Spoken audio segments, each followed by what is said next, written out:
Pública por la invitación a este espacio, darles unas breves palabras sobre la importancia de la planificación, basado principalmente en un documento de política que desarrollamos, ven ustedes ahí, conjuntamente con Julio Aguirre, para el proyecto Agenda 2018 a raíz del tema electoral, ¿no? Ok, unas breves láminas, esta la voy a pasar muy rápido. Ya conocemos bastante bien nosotros la cifra de la brecha de infraestructura que venimos manejando hace varios años. Evidentemente esta cifra puede haber variado. Ojalá, ¿no? Ojalá que para abajo, en realidad quedan dudas, porque como ustedes saben es muy poco lo avanzado en los últimos años, ¿no? Hemos perdido bastante dinamismo en el tema de los grandes proyectos de infraestructura. Y no solamente los grandes, en general, muchos proyectos de infraestructura. Como ya saben también, no solamente tenemos la brecha en términos de cantidad, sino también en términos de calidad, y ahí hay un cuadro comparativo de lo bajo que estamos, digamos, respecto a otros países, incluso de la región. Lo que más me interesa resaltar, y es también conocido probablemente por todos nosotros, es el cuadro, ¿no?, del lado izquierdo inferior de esa lámina, donde vemos el porcentaje de ejecución de la inversión pública a nivel de los diferentes niveles de gobierno. El primero, gobierno nacional, gobiernos regionales y gobiernos locales. Esto suena muy contradictorio, ¿no? ¿Cómo es posible que con tremendas brechas que tenemos, no solo en infraestructura, pero bueno, estamos hablando de eso, cómo es posible que los porcentajes de ejecución de inversión pública de los distintos niveles de gobierno no estén tan lejos del objetivo anual, en este caso, ¿no? Y esto evidentemente es una preocupación, sobre todo para el próximo año, ¿no?, con el cambio de autoridades y el periodo de aprendizaje, ¿no?, que suele tomar a las autoridades para efectivamente entrar en la dinámica de la inversión pública. Entonces, esto es un tema bastante preocupante. Otro importante punto del diagnóstico tiene que ver con, si bien no toda la inversión en infraestructura se financia vía APPs, los proyectos más grandes sí, ¿no es cierto? Y una de las fortalezas de la economía peruana era justamente su programa APPs, el tema regulatorio, ¿no?, de servicios públicos que estaba detrás de eso, la institucionalidad en su momento creada para todo esto. Nótese cómo, acá hay un cuadro comparativo, 2014 versus 2017, nótese cómo en el 2014 Perú estaba, ¿no?, bien arriba, ¿no es cierto?, en el ranking de esta predisposición, digamos, para el desarrollo de las APPs, ¿no? Y cómo el año 2017 bajamos ya al quinto lugar, incluso no solamente bajando posiciones, sino también bajando, ¿no?, el puntaje absoluto. Y claro, este cuadro se desagrega muchos cuadros más que son cada uno de los ítems principales que explican esa percepción. Pero lo importante aquí, más allá de que, bueno, uno puede decir no estamos tan mal, ¿no?, estamos en quinto lugar en la región, es un poco la tendencia. Y además sumarle a esto lo ocurrido el año 2018, que evidentemente no se ve todavía, ¿no?, acá. Donde sabemos, ¿no?, todas las paralizaciones que se han realizado, y si bien el tema de corrupción, ¿no?, es un tema en realidad común a gran parte de la región, en particular sabemos que nos ha afectado bastante a nosotros en el país, y probablemente si hiciéramos este cuadro para el año 2018, probablemente hubiéramos perdido varias posiciones más. Entonces sí preocupa eso. Y acá hay algunas razones del retroceso que son en realidad compartidas por nosotros, ¿no?, los autores, pero en gran medida estas razones son recogidas por la fuente que hace estas estimaciones, que es, como ven ustedes ahí, la unidad de inteligencia financiera de The Economist, ¿okay?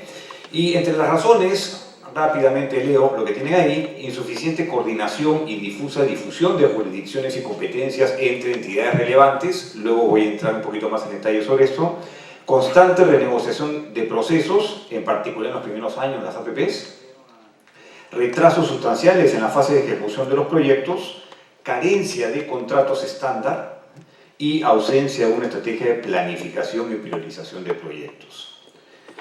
Nosotros hicimos, basado en las investigaciones que venimos realizando en la universidad hace varios años y obviamente en otros documentos, una identificación de los principales problemas que estarían explicando esto. Algunos son repetidos respecto a los que acabo de mencionar y los dividimos en dos grandes grupos, aun cuando es bien delgada la línea entre la falta de coordinación y la falta de planificación.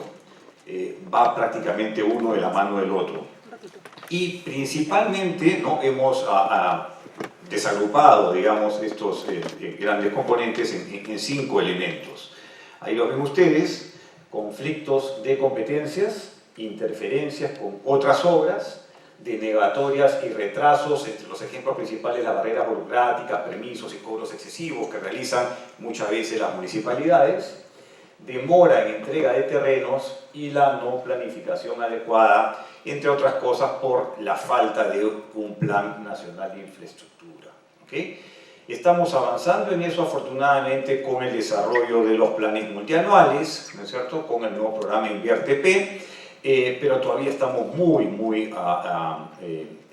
en inicios, digamos, de esto, y si bien es mejor tener algo agregado que no tener nada, definitivamente no se construye el Plan Nacional de Infraestructura simplemente sumando planes, ¿no?, locales, planes regionales y planes sectoriales, ¿no? Así que hay que trabajar definitivamente ese plan, ¿no? Y para eso lo bueno es que ya hay un montón de experiencias en otros países que podríamos tomar. El punto que se destaca acá es que muchos de los proyectos, y eso lo sabemos, ¿no?, han sido desarrollados, concebidos y también ejecutados después de manera aislada entre sí, e incluso respecto, ¿no es cierto?, a otras políticas también de intervención más allá de la infraestructura. Entonces no debe llamar la atención que los costos de cada uno de los proyectos terminen siendo más altos de lo que deberían ser si se interviene de manera más coordinada, más conjunta, y por lo tanto también los beneficios no terminan siendo, ¿no?, los que uno debería esperar, porque pasamos muchos años, ¿no es cierto?, en completar de repente toda una red, porque solamente desarrollamos proyectos muy parciales. Entonces eso no tiene mucho sentido. En general, como ponemos acá, es necesario que los tomadores de decisiones se complementen más en lo que llamamos la academia, pero en realidad acá no hay grandes estudios sofisticados, en realidad son documentos que muestran los grandes beneficios de los proyectos de infraestructura sobre la población, no solamente sobre el crecimiento económico, sobre el nivel de bienestar de la población, de repente más en general, porque tiene que ver también con integración, ¿no?, de poblaciones marginadas a los mercados, tiene que ver con reducción de pobreza, tiene que ver con incluso mejor distribución del ingreso.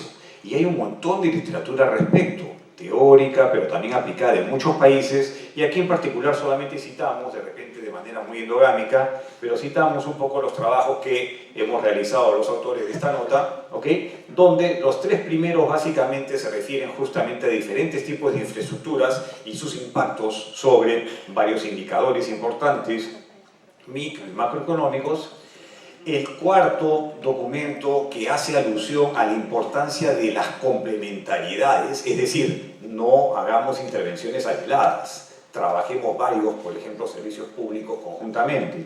Y el último, que todavía es una versión preliminar, pero que destaca ya la importancia de contar con planes. Aquí en realidad todavía falta evaluar la calidad de los planes, pero por ahora tenemos unos primeros resultados que muestran que aquellas municipalidades que sí cuentan con determinados planes tienen en promedio mejores resultados, en particular en términos de los proyectos de infraestructura. ¿Okay?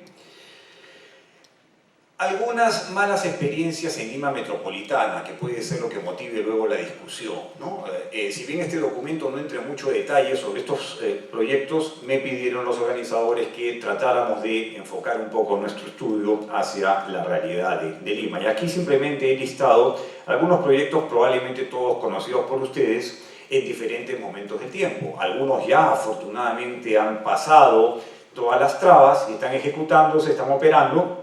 Otros todavía estamos en todas las coordinaciones y en fases iniciales.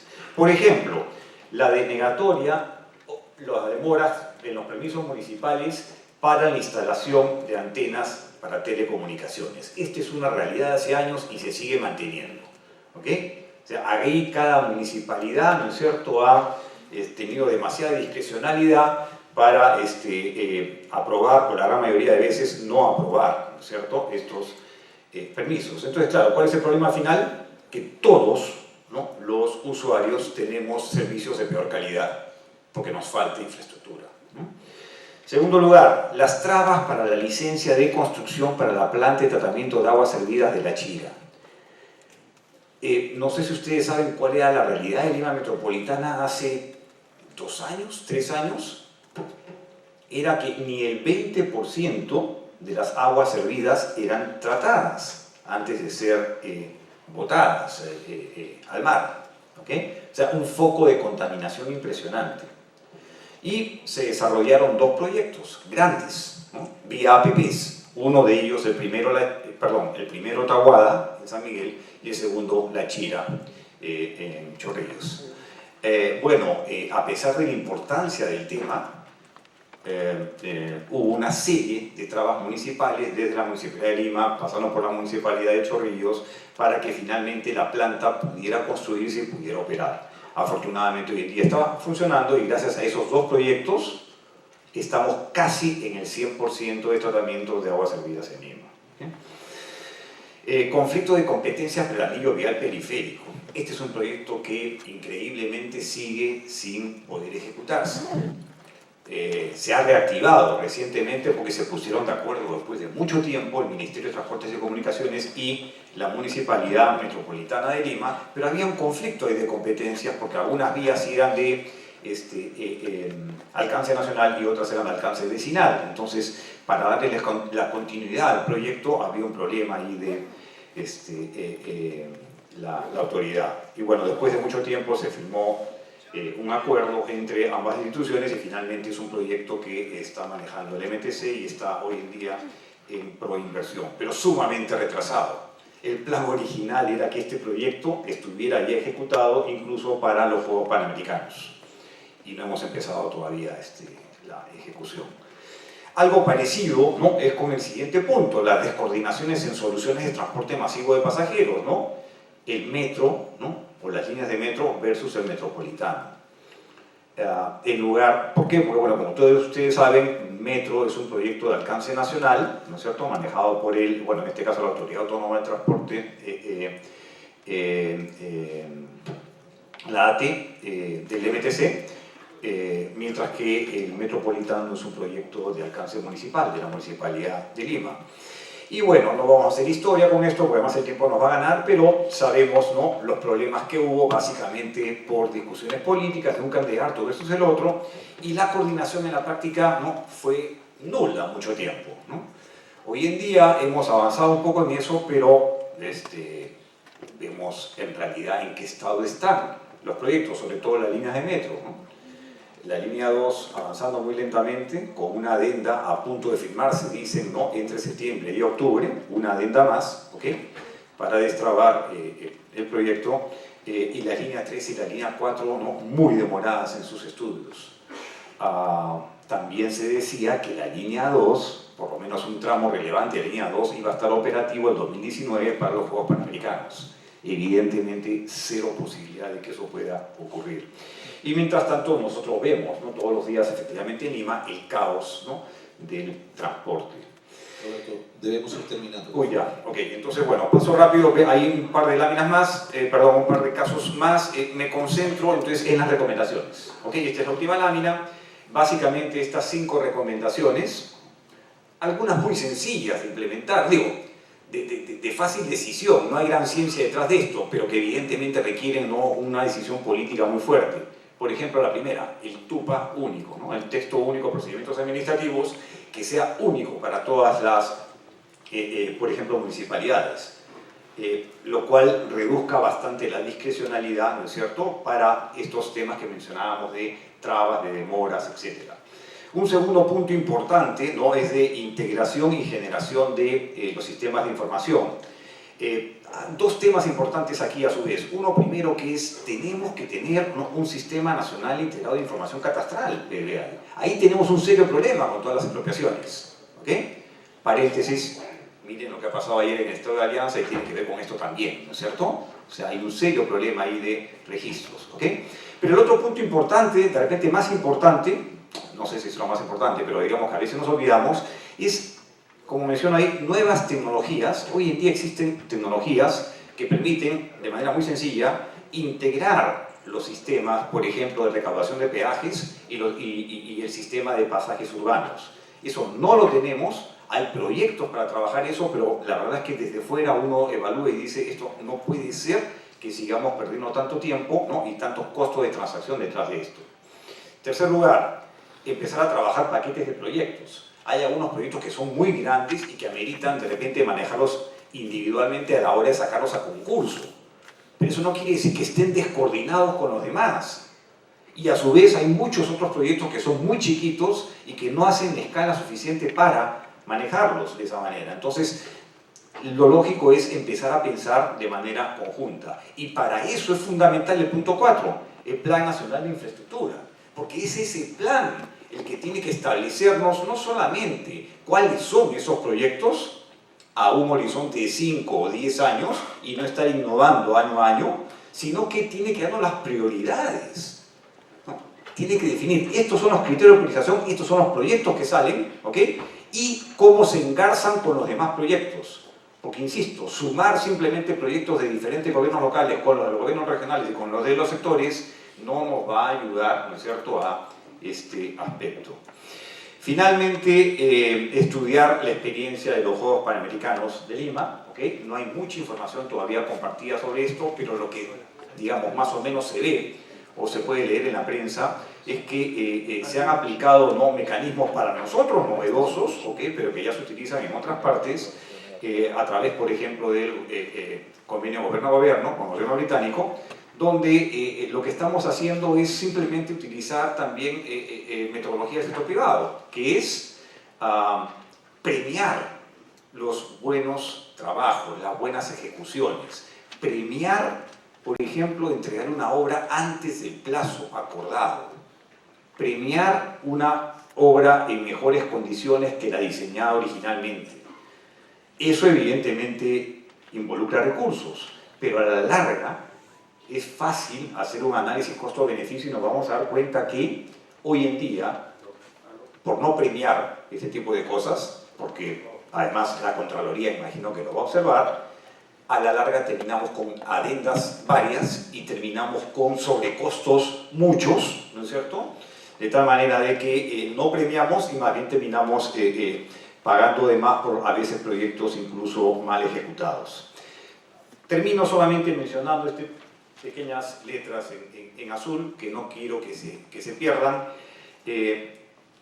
Ya no solamente la ejecución de los proyectos, ¿okay?, sino proyectos ya ejecutados. ¿Okay? Pensemos en lo que ya existe. ¿Okay? Pensemos en una ciudad justamente como Lima.